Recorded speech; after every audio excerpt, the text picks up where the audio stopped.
বিশ্ব সংবাদে আপনাদের স্বাগত। সংবাদের শুরুতেই শিরোনাম, পরে বিস্তারিত। ইরান যুক্তরাষ্ট্র উত্তেজনা, জানিয়ে দিব হাতে থাকা সর্বশেষ আপডেট সংবাদ। প্রথমেই শিরোনাম। আলোচনা চলছে, তবুও ইরান যুক্তরাষ্ট্র যুদ্ধ অনিবার্য। এদিকে নতি স্বীকার করবে না ইরান, বলছে সেনাপ্রধান।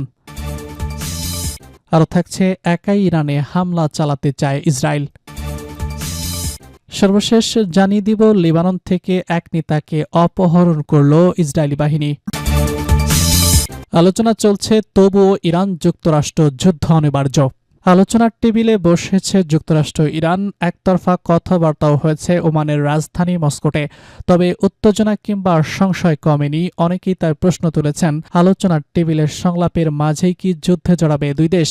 মার্কিন প্রেসিডেন্ট ডোনাল্ড ট্রাম্পের প্রশাসন ইরানের পারমাণবিক কর্মসূচি এবং অভ্যন্তরীণ বিক্ষোভ দমনের জেরে অঞ্চলের সামরিক পরিস্থিতি ব্যাপক হারে বাড়িয়ে দিলেও তেহরান সাফ জানিয়ে দিয়েছে তারা কোনো ধরনের শক্তির ভাষার কাছে মাথা নত করবে না। রোববার এক বিবৃতিতে ইরানের পররাষ্ট্রমন্ত্রী আব্বাস কারাকচি জানিয়েছেন, পারস্য উপসাগরীয় অঞ্চলে মার্কিন নৌবহরের উপস্থিতি তাদের জন্য ভারের কারণ নয়। তিনি সরাসরি হুঁশিয়ারি দিয়ে বলেছেন, প্রয়োজনে যুদ্ধ চাপিয়ে দেওয়া হলেও ইরান তার ইউরেনিয়াম সমৃদ্ধকরণ কর্মসূচি থেকে এক চুলো সরবে না। কারণ হিসেবে তিনি উল্লেখ করেছেন, ইরান কোনো শক্তির চাপ মেনে নিতে বাধ্য নয়।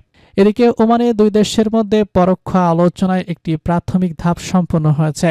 এই আলোচনাকে ইরানের প্রেসিডেন্ট মাসুদ পেজুস্কিয়ান এক ধাপ অগ্রগতি হিসেবে বর্ণনা করেছেন। তিনি সামাজিক যোগাযোগ মাধ্যমে এক পোস্টে লিখেছেন, ইরান সব সময় সম্মানের বদলে সম্মান প্রদর্শন করে। পারমাণবিক ইস্যুতে ইরানের প্রযুক্তি আন্তর্জাতিক চুক্তির উপর ভিত্তি করেই প্রতিষ্ঠিত।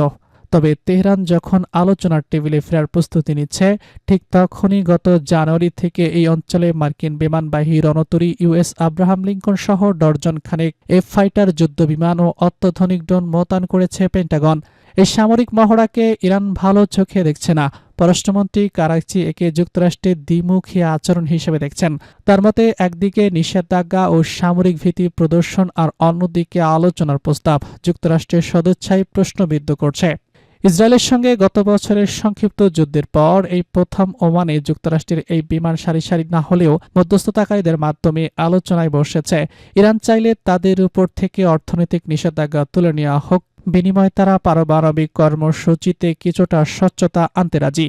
কিন্তু ওয়াশিংটন এবং ইসরায়েল চাইছে এই আলোচনায় ইরানের ব্যালিস্টিক মিসাইল এবং আঞ্চলিক সশস্ত্র গোষ্ঠীগুলোর প্রসঙ্গ অন্তর্ভুক্ত করতে।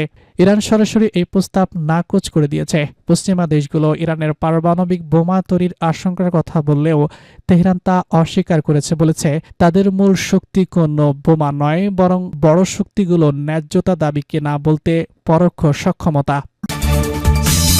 নতি স্বীকার করবে না ইরান, বলছে সেনাপ্রধান। যুক্তরাষ্ট্রের কোনো ধরনের চাপ বা অন্য দাবির মুখে ইরান কখনোই মাথা নত করবে না বলে সাফ জানিয়ে দিয়েছেন দেশটির সশস্ত্র বাহিনীর মুখপাত্র ব্রিগেডিয়ার জেনারেল। সোমবার প্রেস টিভিকে দেওয়া এক একান্ত সাক্ষাৎকারে তিনি একই কথা বলেন। জেনারেল কারাকচি বলেছেন, ইরানের সামরিক বাহিনী এবং কূটনীতিক বিভাগ সম্পূর্ণ ঐক্যবদ্ধভাবে কাজ করছে।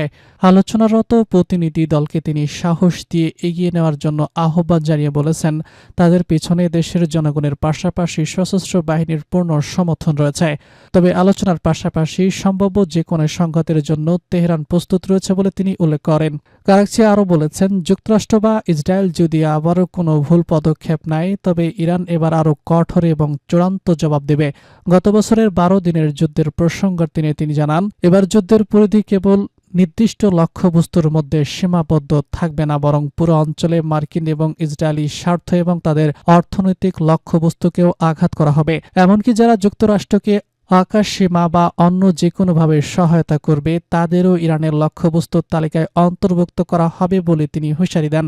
এদিকে ওমানের মধ্যস্থতায় মাস্কাটে অনুষ্ঠিত এই পরোক্ষ আলোচনাকে একটি ভালো সূচনা হিসেবে অভিহিত করেছেন ইরানের পররাষ্ট্রমন্ত্রী আব্বাস কারাকচি। গত 6 ফেব্রুয়ারি থেকে শুরু হওয়া এই বৈঠকে ওমানের পররাষ্ট্রমন্ত্রী সৈয়দ বারদ আল রুসাইদি দুই পক্ষের মধ্যে মধ্যস্থতা করেন। একা ইরানে হামলা চালাতে চায় ইসরায়েল। ইরানের সঙ্গে যুক্তরাষ্ট্রের উত্তেজনা তুঙ্গে ইসরায়েলি প্রজাতন্ত্রের ভূমিতে হামলার জন্য আরব সাগরের যুদ্ধবিমানবাহী রণতরী ইউএস আব্রাহাম লিঙ্কন এবং বেশ কয়েকটি স্কোয়াডার মোতায়েন করেছে মার্কিন প্রেসিডেন্ট ডোনাল্ড ট্রাম্পের প্রশাসন। যেকোনো মুহূর্তে হামলা হতে পারে বলে আশঙ্কা করা গেছে। এরই মধ্যে উত্তেজনা কমাতে গত শুক্রবার ওমানের রাজধানী মাস্কটে উভয় পক্ষে পরোক্ষ আলোচনায় বসেছিল, যদিও সেই বৈঠকের ফলাফল নিয়ে আশাবাদী হতে পারেনি ওয়াশিংটন। এ কারণে আলোচনা শেষ করেই ইরানের তেল পরিবহন ব্যবস্থার উপর নিষেধাজ্ঞা আরোপ করেছে এবং সম্ভাব্য হামলা এড়াতে পরমাণু কর্মসূচি বন্ধ, দূরপাল্লার ক্ষেপণাস্ত্র উন্নয়ন কর্মসূচি পরিত্যাগ সহ কয়েকটি শর্ত দিয়েছেন ট্রাম্প। তবে এসবের তোয়াক্কা করছে না তেহরান। দেশটি বরাবরই বলে আসছে যে তারা আলোচনার দরজা খোলা রেখেছে, একই সঙ্গে যুদ্ধের জন্য সবসময় প্রস্তুত। হুঁশিয়ারি দিয়ে ইরানের পররাষ্ট্রমন্ত্রী আব্বাস কারাকচি সম্প্রতি বলেছেন, দেশটির সেনাবাহিনী টিগারে আঙুল দিয়ে রেখেছে, হুকুম পেলেই যে কোনো আগ্রাসনের সমুচিত জবাব দেবে। এমন প্রেক্ষাপটে যুক্তরাষ্ট্রের সাম্প্রতিক তৎপরতায় আস্থা রাখতে পারছে না দেশটির অন্যতম প্রধান মিত্র ইহুদিবাদী ইসরায়েল। দখলদার ইসরায়েলি প্রতিরক্ষা কর্মকর্তারা সম্প্রতি তাদের মার্কিন সমকক্ষতাকে জানিয়েছে যে ইরানের ব্যালিস্টিক মিসাইল কর্মসূচি তাদের অস্তিত্বের জন্য হুমকি। এক্ষেত্রে তারা একটি রেড লাইন, যা লাল রেখা দিয়েছে। সে সীমা অতিক্রম করলে জেরুজালেম প্রয়োজনে এককভাবে পদক্ষেপ নিতে প্রস্তুত। নিরাপত্তা সূত্রের বরাত দিয়ে জানা গেছে, ইরানের ক্ষেপণাস্ত্র সক্ষমতা এবং উৎপাদন অবকাঠামো ধ্বংস করার বিষয়ে ইসরায়েলের এই মনোভাব সাম্প্রতিক সপ্তাহগুলোতে পর্যায়ের ধারাবাহিক আলোচনার মাধ্যমে জানানো হয়েছে। সামরিক কর্মকর্তা এই কর্মসূচিকে পঙ্গু করে দেওয়ার জন্য বিভিন্ন অপারেশনাল পরিকল্পনা তুলে ধরেছেন, যার মধ্যে মূল উৎপাদন কেন্দ্রগুলোতে হামলার পরিকল্পনাও আছে। সূত্রটি জানায়, আমরা আমেরিকানদের বলেছি যে ইরান যদি ব্যালিস্টিক মিসাইল নিয়ে আমাদের নির্ধারিত সীমারেখা অতিক্রম করে তবে আমরা একাই হামলা চালাবো। তারা আরও জানান, ইসরায়েল এখনও সেই চরম সীমায় পৌঁছায়নি, তবে ইরানের ভিতরে চলমান ঘটনাবলী তারা ক্রমাগত পর্যবেক্ষণ করছে। লেবানন থেকে এক নেতাকে অপহরণ করল ইসরায়েলি বাহিনী। লেবাননের রাজনৈতিক দল আত্তামা আল ইসলামীর এক নেতাকে নিজ বাড়ি থেকে অপহরণ করেছে ইসরায়েলি বাহিনী। সোমবার আল জামা আল ইসলামিয়া এই তথ্য জানিয়েছে। গণমাধ্যমের প্রতিবেদন থেকে জানা গেছে, ইসরায়েলি বাহিনী দক্ষিণ লেবাননের আজবাইয়া জেলায় একটি বাড়ি থেকে আত্মকে ধরে নিয়ে গেছে। দলটির অভিযোগ, সীমান্ত পেরিয়ে ইসরায়েলি বাহিনীর এই অনুপ্রবেশ একটি গুরুতর আগ্রাসন। আল জামা আল ইসলামিয়া ইসরায়েলের সঙ্গে চলমান সংঘাতে লেবাননের সশস্ত্র সংগঠন হিজবুল্লাহর পাশাপাশি একাধিক হামলার দায় স্বীকার করেছে। 2024 সালের নভেম্বর মাসে যুদ্ধবিরতি কার্যকর হওয়ার পরও ইসরায়েল নির্মমভাবে দক্ষিণ লেবাননের সামরিক অভিযান চালিয়ে যাচ্ছে। যুদ্ধবিরতির শর্ত অনুযায়ী লেবাননের ভূখণ্ড থেকে ইসরায়েল সরে যাওয়ার কথা থাকলেও দেশটি এখনও কৌশলগত গুরুত্বের কথা বলে 5টি এলাকা দখল রেখেছে। এছাড়া চুক্তি অনুযায়ী হিজবুল্লাহর সীমান্ত থেকে প্রায় 27 কিলোমিটার উত্তরে লিতানি নদীর দক্ষিণ অঞ্চল থেকে যুদ্ধ প্রতিহার এবং সেখানে থাকা সামরিক অবকাঠামো অপসারণের কথা ছিল। এ বিষয়ে ইসরায়েলি সেনাবাহিনী এক বিবৃতিতে জানিয়েছে, সাম্প্রতিক সময়ে সংগৃহীত গোয়েন্দা তথ্যের ভিত্তিতে তারা একটি লক্ষ্যভিত্তিক অভিযান চালিয়ে একজন জ্যেষ্ঠ সন্ত্রাসীকে আটক করেছে। সেনাবাহিনীর দাবি, আটক ব্যক্তিকে জিজ্ঞাসাবাদের জন্য ইসরায়েলের ভূখণ্ডে নেওয়া হয়েছে।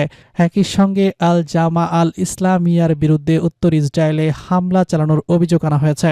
লেবাননের রাষ্ট্রীয় সংবাদ সংস্থা ন্যাশনাল নিউজ এজেন্সি জানিয়েছে, সোমবার রাত 4টার দিকে ইসরায়েলি সেনাও এলাকায় প্রবেশ করে আত-তাউফকে অপহরণ করে।